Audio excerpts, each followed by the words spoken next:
The school teach you about money? Nothing. And that's not a mistake. The way to keep the poor and middle class working hard is never teach them what the rich know. What the rich teach their kids about money, the poor and middle class do not. The rich don't work for money. Don't you touch that stuff. If I pay you, you think like an employee. Your brain will change. Wow. If you learn never to work for money, you'll be a rich man. When I asked the average guy, I said, why don't you use debt? They can't even get a loan because their scores, their FICO scores are so bad. So that's what's going on in the world today. It's fake money, fake teachers, fake asses. The school teachers will never tell you that because they don't know it. My poor dad never knew that. And they think the rich are crooks. The rich just play by different laws. The rules are the same, but you have to do what the government wants you to do. Never say, I can't afford it. Ask yourself, how can I? You could take my suit, I got another one. You could take my car, I could get another one. You could take my house, I could get another house. But when you take my time, you have taken something from me that is totally irreplaceable. We take all kind of classes from money management. We know how to manage our money. We know how to repair our houses. We're working on our hair and our bodies and all of this kind of stuff. We do everything except the most important thing is to value our time. The average person only spends 20% of their time doing the thing that they are really gifted at, created at, passionate about, excited to do, and the rest of it is all the dismal, dumb stuff that we all have to do in order to survive. Just crazy stuff that we're doing. Wonder what would happen if we would switch those numbers around and only give 20% of our time to the things that we have to do and 80% of our time to the thing that we were created to do. One of the things in my rules, right, when I look at companies to invest in, if someone walks in with swag, here's my coffee mug with my logo, here's your t-shirt with my logo. I don't see anybody wearing a t-shirt with a startup's logo. Do you? No. Would you wear some other startup's logo polo shirt? Hell no. It's just a waste of money. You know, put your money where you're able to differentiate yourself and add value that separates yourself so you can get ahead.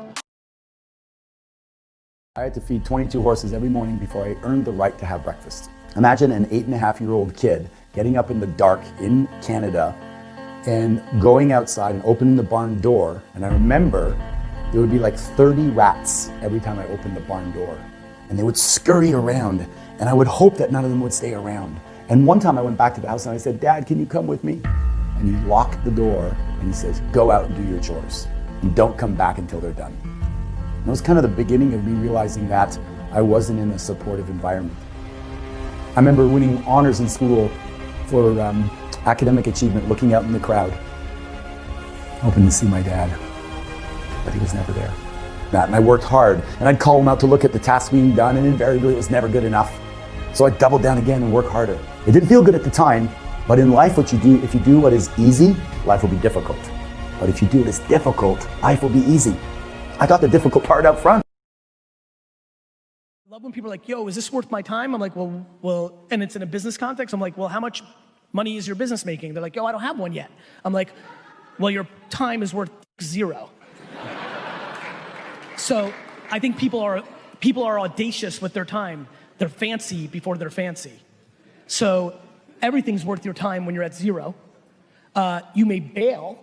So a couple things I would tell you is, one, we need less audacity, right? And we need more tasting. And so, and I know when it's time to say no after I've said yes and realized after tasting it, it's no. You know how many people hate oysters but have never had one? That's how I think about that question. If I had children now, the one thing I would bloody well make sure that they knew was how to use a computer, how to program, man. Because if you're smart and you can use a computer, you are so much smarter than you are if you're just smart that it's not even funny.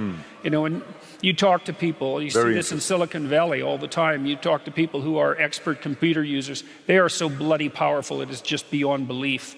So, and that's gonna do nothing but expand, right? Because Moore's law is not dead and computers are doubling in power every 18 months. And who the hell knows where that's going to go.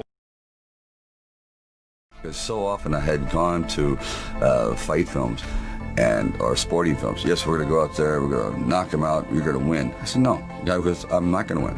I'm going to get destroyed. But if I can just be lucid, if I can still be standing on my feet, you know what? Then life isn't so bad. And I think, again, symbolically, at the very end of our lives, if we can still say, you know, we were never humbled, we were knocked down, but we got up, and I can say, I lived life with integrity, and I took all the blows, and I still prevailed. I think that's a good epitaph for anyone, and that's what I tried to capture in this film. But more importantly, you can't be alone. To really succeed, no man really is an island. When you find the right components in your life, the right people that gel with you, then you feel as though you're invincible.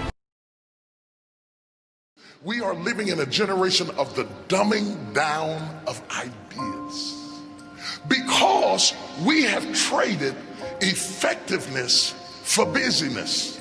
We are busier than any other generation we have seen in the last 300 to 400 years. And we think because we're busy, we're effective.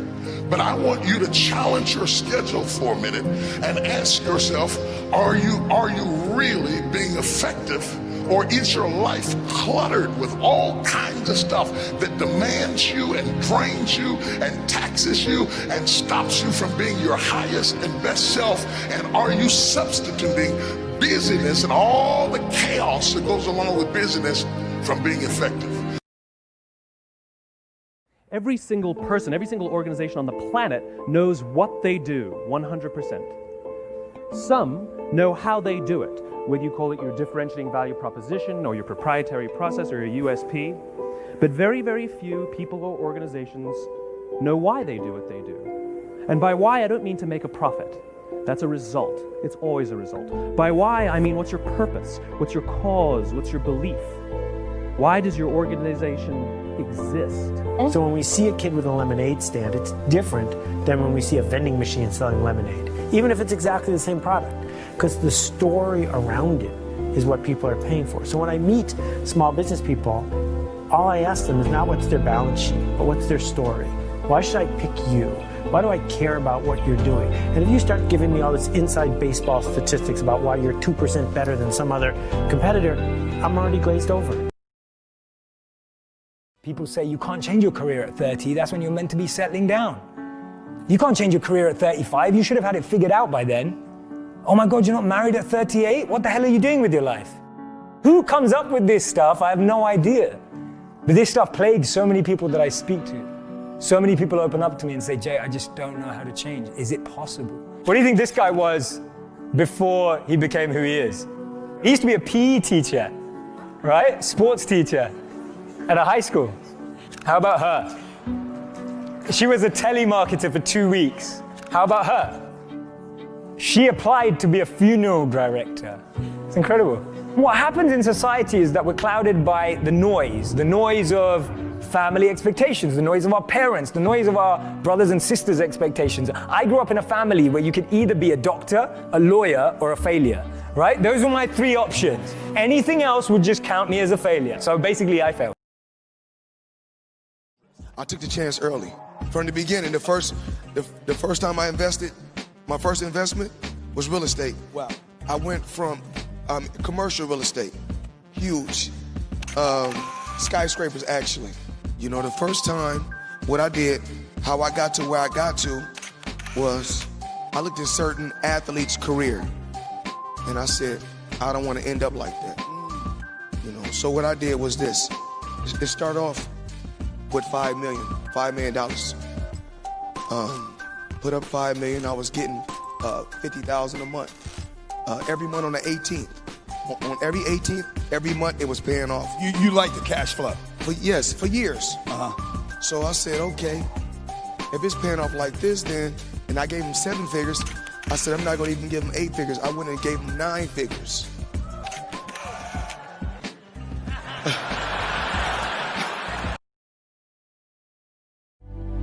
The first time I tried to kill myself, I was 15.